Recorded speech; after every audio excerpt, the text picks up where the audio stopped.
여러분, 우리가 낯선 길을 갈 때 흔히 내비게이션을 켜잖아요. 목적지를 딱 입력하면 화면에 파란 선이 군더더기 없이 쭉 뻗어나옵니다. 우리는 당연히 그 깔끔하고 직선적인 경로, 그러니까 가장 빠르고 효율적인 길을 기대하면서 운전대를 잡죠. 네, 그렇죠. 우리의 시간과 에너지는 유한하니까요. 뭐 돌아가거나 방황하는 거 좋아하는 사람은 아무도 없을 겁니다. 아니, 근데 만약에 그 내비게이션이 갑자기 우리를 막 엉뚱한 우회로로 빙빙 돌게 만들더니 급기야 고속도로 갓길에 차를 탁 세우게 하고 여기가 좋사오니 그냥 여기에 집을 짓고 사십시오. 이렇게 안내한다면 어떨까요? 아유, 당장 기기가 고장났다고 생각하고 전원을 확 꺼버리겠죠. 맞아요. 하지만 우리의 영적인 여정, 특히 순종이라는 목적지를 향해 가는 길을 들여다보면 이 고장난 내비게이션이 안내하는 경로가 바로 우리 자신의 적나라한 현실일 때가 너무나 많습니다. 아, 정말 공감이 가는 비유네요. 이사야 43장 21절 말씀처럼 하나님을 찬송하고 싶은 분들, 그리고 에베소서 3장 18절에서 19절 말씀처럼 오직 주 예수 그리스도의 사랑의 넓이와 길이와 높이와 깊이가 어떠함을 깊이 알고 싶어 하시는 하나님의 자녀분들, 오늘 말씀의 깊은 곳으로 함께하는 이 시간에 오신 것을 진심으로 환영합니다. 네, 환영합니다. 함께 말씀을 나누게 돼서 정말 기쁩니다. 우리가 성경을 펼쳐서 인물들의 삶을 깊숙이 들여다보는 이유는 단순한 지식을 쌓기 위함이 아니죠. 그들의 그 흠결 많고 지체되는 발걸음 속에서 우리의 연약함을 마주하고 동시에 그 모든 것을 덮으시는 주 예수 그리스도의 은혜를 발견하기 위함입니다. 맞습니다. 그래서 오늘 우리가 함께 깊이 살펴볼 성경 말씀의 핵심 주제가 바로 언약의 여정과 지체된 순종입니다. 그 중심에는 야곱이라는 아주 입체적인 인물이 있죠. 예, 야곱 정말 우리와 많이 닮은 인물입니다. 그러니까요. 야곱이 조상의 하나님을 비로소 나의 하나님으로 고백하기까지 겪어야 했던 그 자아 파쇄의 과정, 그리고 베델로 가는 길에서 보여준 지체된 순종의 모습을 오늘 하나하나 따라가 볼 텐데요. 네, 아주 중요한 여정이죠. 빌립보서 1장 6절에 보면 너희 안에서 착한 일을 시작하신 이가 그리스도 예수님의 날까지 이루실 줄을 우리는 확신하노라라고 하셨잖아요. 야곱의 이 참 답답한 여정 속에서도 결국 목적지를 향해 이끌어 가시는 하나님의 끈질긴 신실하심을 탐구하는 것이 오늘의 미션입니다. 네, 이 여정을 제대로 이해하려면 가장 먼저 야곱이 그 언약의 땅으로 돌아가는 길목에서 마주친 거대한 위기의 순간을 봐야 합니다. 아, 그 야복강에서의 사건 말씀이시죠? 맞습니다. 겉보기에는 형 에서라는 외부적인 두려움이 가장 큰 문제 같아 보이지만 사실 야곱이 꺾고 넘어서야 했던 진짜 적은 따로 있었어요. 진짜 적이요? 네, 바로 끈질기게 살아 숨쉬는 야곱 자기 자신이었습니다. 아, 자 말씀이시군요. 그 창세기 32장 13절부터 23절까지 상황을 머릿속에 한번 쫙 그려보면 야곱은 자신을 죽이려고 다가오는 에서의 분노를 가라앉히기 위해서 막 어마어마한 물량 공세를 펼치잖아요. 그렇죠. 가축대를 여러 묶음으로 나누고 종들에게 거리를 두게 해서 차례차례 형에게 예물을 보내는 아주 치밀한 전략을 세웁니다. 저는 이 장면을 보면서 참 우리의 일상적인 모습이 겹쳐 보였어요. 위기나 두려움이 닥치면 우리도 하나님의 약속을 잠잠히 신뢰하기보다는 내 통장의 잔고, 막 내 직장의 타이틀, 혹은 내가 동원할 수 있는 인맥 같은 그 세상적인 자원들을 총동원해서 어떻게든 스스로 문제를 덮어보려고 발버둥 치잖아요. 그게 바로 전형적인 인간의 본성이죠. 성경은 시편 20장 7절에서 어떤 사람은 병거, 어떤 사람은 말을 의지하나 우리는 여호와 우리 하나님의 이름을 자랑하리로다라고 명확히 선언하고 있거든요. 아멘. 병거나 말이 아니라 하나님의 이름이죠. 그런데 야복강 나루터에 선 야곱은 철저하게 병거와 말, 즉 자신의 소유와 그 잔머리를 의지하고 있는 겁니다. 하나님의 언약은 뒷전으로 밀려나고 철저하게 인간적인 수단과 육신적인 방어 기제만 막 팽배해 있는 상태인 거죠. 아, 정말 뼈를 때리는 말씀이네요. 아니, 그런데 야곱이 그렇게 모든 가족과 재산을 강 건너로 먼저 쫙 보내고 홀로 남은 그 밤에 전혀 예상치 못한 일이 벌어집니다. 네, 맞아요. 창세기 32장 24절에서 28절로 이어지는 장면을 보면 누군가 찾아와서 야곱과 밤새도록 씨름을 하잖아요. 여기서 잠깐 짚고 넘어가고 싶은데요. 이 낯선 씨름꾼의 정체가 성육신 하시기 이전에 주 예수님의 현현이라고 하셨어요. 네, 그렇습니다. 그 구약 성경에 주 예수님이 직접 나타나신다는 개념이 사실 어떤 분들에게는 조금 생소하게 들릴 수도 있을 것 같거든요. 충분히 그럴 수 있습니다. 신학적으로 이를 신현현 혹은 더 구체적으로 그리스도의 현현이라고 부르는데요. 아, 그리스도의 현현이요? 네. 인간의 구원 역사를 이끌어 가시기 위해 그 말씀이 육신이 되어 베들레헴에 오시기 전 구약 시대에도 성자 하나님이신 주 예수님께서 결정적인 순간마다 천사나 사람의 모습으로 나타나셔서 언약 백성들을 만나 주신 겁니다. 와, 그렇군요. 그러니까 야복강에서 야곱과 씨름하신 분이 다른 누구도 아닌 생명의 주관자이신 바로 주 예수 그리스도이십니다. 세상에. 결국 내가 스스로 짠 방어막이 전보라고 믿고 있던 야곱의 삶 한가운데로 주 예수님께서 직접 침투에 들어오셔서 몸싸움을 탁 거신 거군요. 야곱의 환도뼈, 그러니까 허벅지 관자를 쳐서 위굴시켜버리시잖아요. 굳이 막 다른 것도 아닌 이 환도뼈를 부러뜨리신 특별한 이유가 있을까요?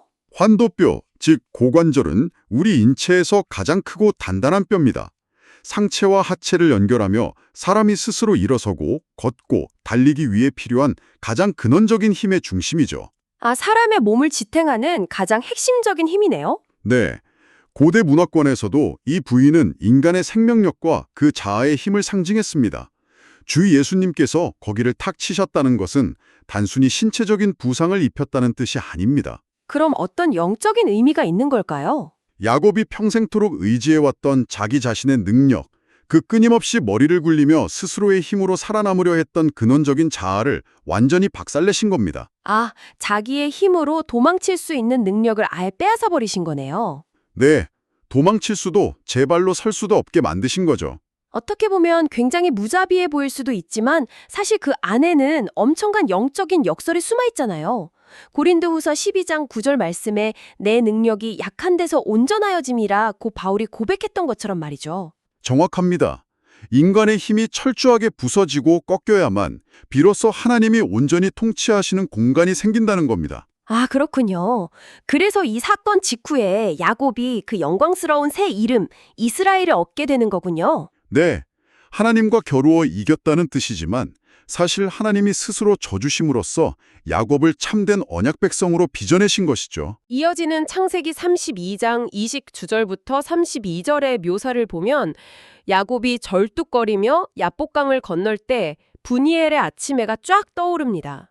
저는 이 장면이 참 아름답고도 뭔가 좀 시리게 다가오더라고요. 참 시적인 표현이죠. 절뚝거리며 떠오른 애를 맞이한다는 게. 네, 육신으로는 평생 지팡이를 짚고 다녀야 하는 치명적인 장애를 얻었지만 영적으로는 그 누구보다 눈부시게 살아있는 자가 된 거니까요. 맞습니다. 이사야 41장 14절에서 하나님이 버러지 같은 너 야곱아, 너희 이스라엘 사람들아 두려워하지 말라 고 부르시잖아요.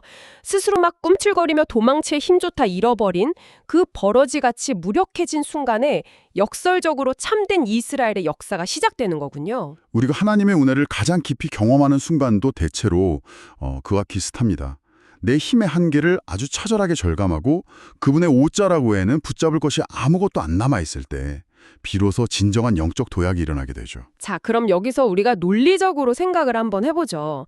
야복강에서 이렇게 엄청난 일을 겪었습니다. 생명의 주권자이신 하나님과 대면했고 이스라엘이라는 새 이름까지 받았어요.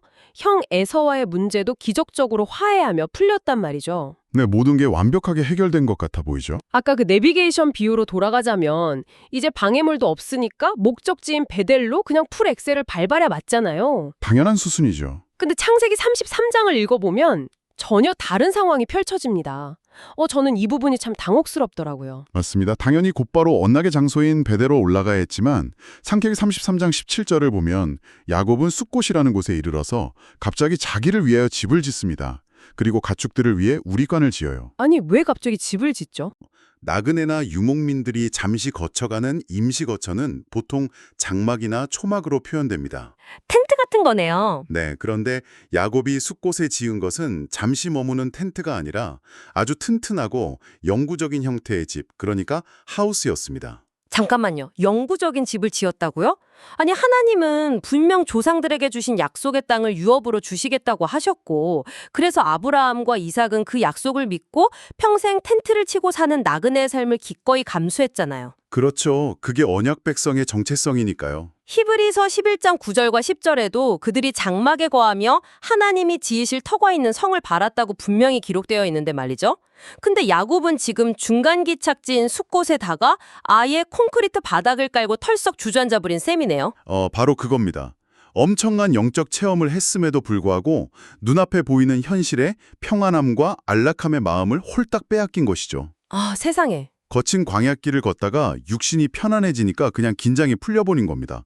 우리가 수련회나 특별한 기도의 자리에서 눈물을 펑펑 흘리며 결단하고도 정작 일상으로 돌아오면 언제 그랬냐는 듯 세상의 안락함 속에 나만의 숲곳을 짓느라 바쁜 모습과 너무나 똑같지 않습니까? 와, 진짜 뼈 때리는 말씀이네요. 내 안에 숲곳이라니. 근데 야곱의 이런 안일함은 단순히 거기서 멈춰서는 데서 끝나지 않고 더 깊은 타협으로 막 빠져들어갑니다. 네, 갈수록 태산이죠. 창세기 33장 19절을 보면 그가 세겜이라는 곳에 장막을 치고 심지어 그 땅의 주인들에게 은 100개를 주고 목초지를 쏟아버려요. 저는 이 대목을 읽다가 그 구약 성경의 요나가 생각났어요. 아, 요나요? 어떤 점에서요? 하나님의 낯을 피해서 다시스로 도망가려던 요나가 어떻게 합니까? 요나 1장 3절을 보면 자기 돈으로 뱃삭스를 지불하고 배에 오르잖아요.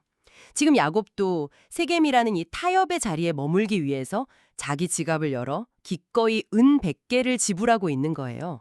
아, 아주 날카로운 지적이네요. 우리는 참 이상하죠. 순종하는 데는 그렇게 인색하면서 내 욕망을 채우고 타협하는 그런 불순종의 거처를 마련하는 데는 아낌없이 비용을 지불한다는 게요. 그 요나와의 비교가 이 상황의 본질을 아주 정확히 꿰뚫어줍니다. 야곱이 지불한 은 100개는 단순히 부동산을 매입한 대금이 아니라 세상과의 영적인 타협을 위해 지불한 대가입니다. 영적인 타협의 비용이군요. 네, 더 심각한 것은 그가 세겜에 머물면서 보여준 종교적인 행위예요. 야곱은 세겜 땅에 나름대로 제단을 쌓고 그 이름을 엘 엘로헤이스라고 부릅니다. 직역하면 하나님 이스라엘의 하나님이란 뜻이죠. 이름만 들으면 대단히 막 신앙적인 것 같은데요. 네, 겉보기엔 그럴싸하죠. 하지만 이 제단의 이름에는 치명적인 결함이 하나 숨어 있습니다. 치명적인 결함이요? 엘로헤이스라엘, 언뜻 듣기엔 굉장히 웅장한데요. 뭐가 빠진 거죠? 바로 여호와라는 이름이 빠져 있다는 사실입니다. 헉! 여호와가 빠졌다고요? 네, 하나님께서 모세에게 나타나셨을 때 출애굽기 3장 15절에서 여호와, 이는 나의 영원한 이름이여 대대로 기억할 나의 칭혼이라 라고 분명히 말씀하셨죠. 여호와는 언약에 신실하시며 스스로 계시는 절대적인 주권자를 의미합니다. 그렇죠. 마가복음 16장 17절에서 18절에 나오는 믿는 자들에게 따르는 표적과 능력의 원천도 바로 하나님의 이 살아계신 주권에서 비롯되는 것이고요. 그런데 야곱은 언약의 이름인 여호와는 쏙 빼놓고 그저 능력과 힘을 상징하는 일만 명사인 엘, 즉 신으로서의 하나님만 부르고 있는 겁니다. 아, 그러니까 주권을 내어드리는 참된 예배의 대상으로서 하나님을 모신 게 아니라 그저 세겜 땅에서 내 재산과 가족을 지켜줄 든든한 보디가드나 막 내 필요를 채워줄 조력자 정도로 하나님을 축소시켜버렸다는 뜻이군요. 정확합니다. 제단이라는 종교적 형식은 탁 갖추었지만 그 중심에 가장 중요한 언약에 대한 순종이 생략되어 버린 거네요. 세상에. 안락함을 위해 세상과 적당히 타협하면서도 내 마음의 위안을 위해 종교적인 껍데기는 유지하고 싶은 심리죠. 이것이 바로 지체된 순종이 만들어내는 아주 전형적인 종교인의 모습입니다. 참 안타깝네요. 하나님의 통치와 주 예수 그리스도의 십자가 능력을 온전히 의지하지 않은 채 그 세겜 땅의 제단 주변만 맴도는 껍데기뿐인 신앙인 것이죠. 여기까지 듣고 나니까 마음이 참 무거워집니다. 야복강에서 막 다리가 부러지는 고통을 겪고도 결국 숲곳에서 안주하고 세겜에서 타협해버리는 야곱. 이 끊임없이 실패하고 지체되는 인간의 연약함을 우리는 도대체 어떻게 바라봐야 할까요? 참 답답하게 느껴질 수 있죠. 이 말씀이 그저 야곱처럼 타협하며 살지 말고 똑바로 정신 차리자 이런 식의 도덕적인 교훈으로만 끝난다면 우리는 매일 좌절할 수밖에 없을 것 같은데요. 만약 성경이 거기서 멈춘다면 우리에게는 소망이 없겠죠. 하지만 성경 전체를 관통하는 구속사의 시각으로 이 사건을 다시 조명해보면 이 모든 불완전한 여정이 결국 어디를 향해 가고 있는지 아주 선명하게 보입니다. 어디를 향해 가고 있나요? 그러니까 이 철저한 연약함과 한계는 역설적으로 완벽한 구원자이신 참된 이스라엘, 즉 주 예수 그리스도의 필요성을 강력하게 외치고 있는 그림자입니다. 야곱과 주 예수 그리스도, 야복강에서 천사와 밤새도록 뒹굴며 흙먼지를 뒤집어 썼던 야곱의 모습과 십자가의 주 예수님 사이에는 너무나 큰 간극이 있어 보이는데요. 이거를 어떻게 연결해 볼 수 있을까요? 그 간극과 대비가 바로 복음의 핵심입니다. 야곱을 한번 생각해 보십시오. 그는 살고 싶어서 자기 육신의 생명을 조금이라도 더 부지해 보려고 천사의 바짓가랑이를 끝까지 막 붙들고 늘어졌습니다. 그렇죠. 살려달라고 발버둥을 친 거죠. 철저하게 자신을 위한 몸부림이었죠. 그러나 참된 이스라엘로 오신 주 예수 그리스도께서는 어떠하셨습니까? 그분은 자신의 생명을 보존하려 하신 것이 아니라 오히려 십자가 위에서 저와 여러분의 생명을 살리기 위해 자신의 목숨을 자발적으로 그리고 기꺼이 내어놓으셨습니다. 와, 살기 위해 꽉 잡은 야곱과 살리기 위해 모든 것을 내어주신 주 예수님의 아주 극적인 대비입니다. 와, 진짜 살기 위해 움켜준 자와 살리기 위해 두 팔을 벌리신 분. 정말 소름이 돋는 대비네요. 그렇게 보니까 야곱이 입었던 상처도 그 단순한 부상과는 다르게 보입니다.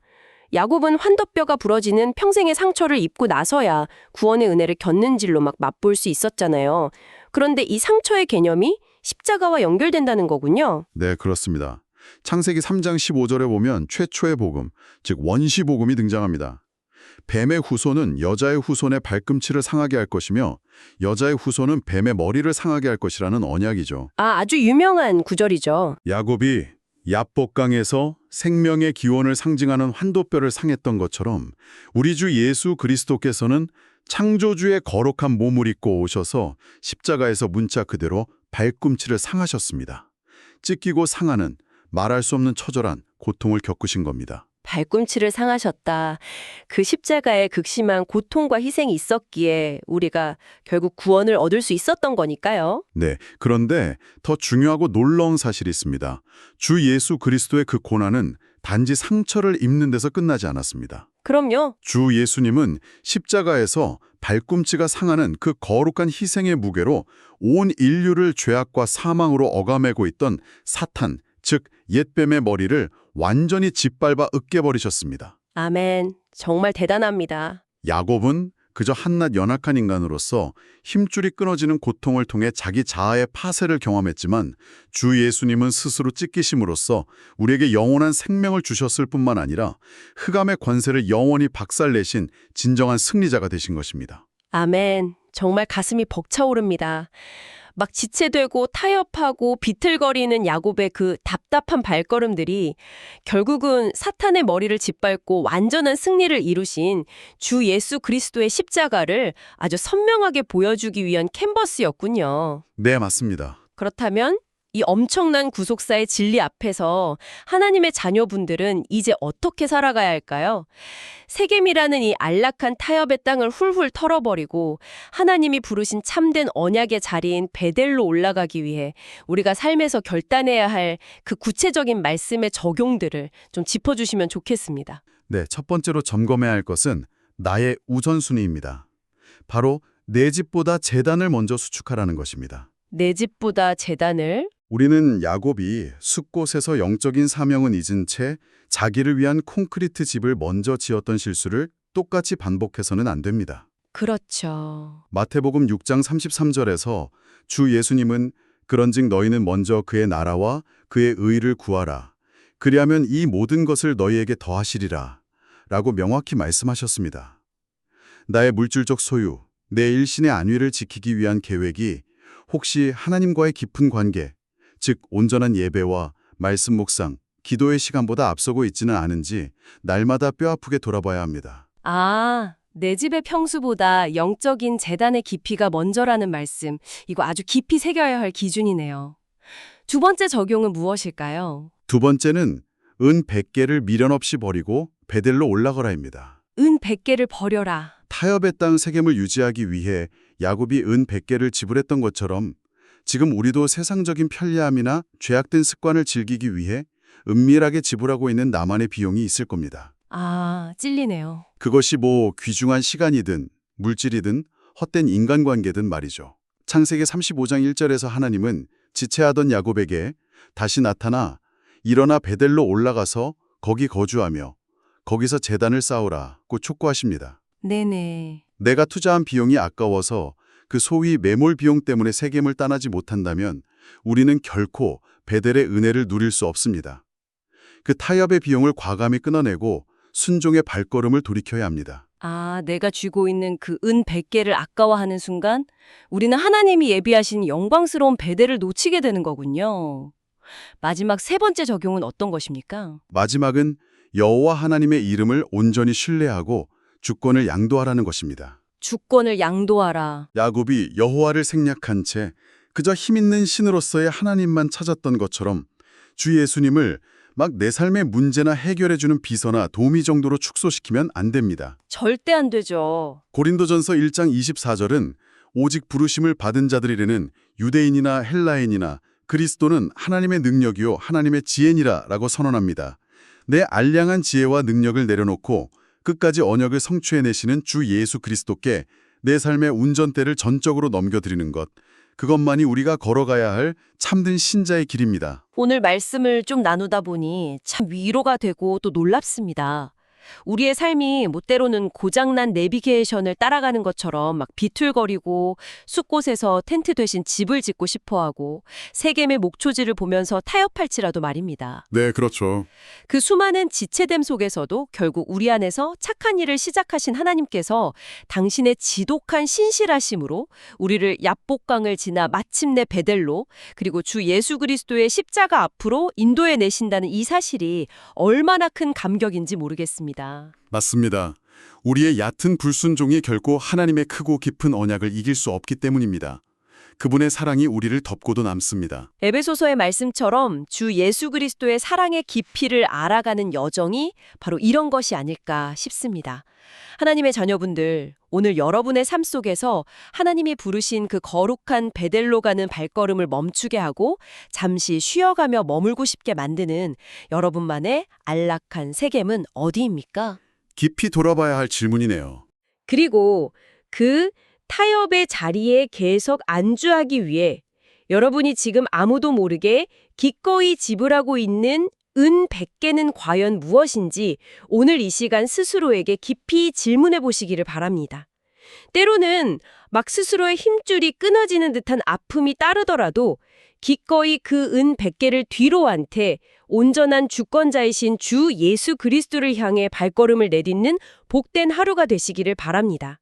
오늘 성경 말씀의 기쁜 샘을 함께 탐구해 주신 하나님의 자녀분들 평안하십시오.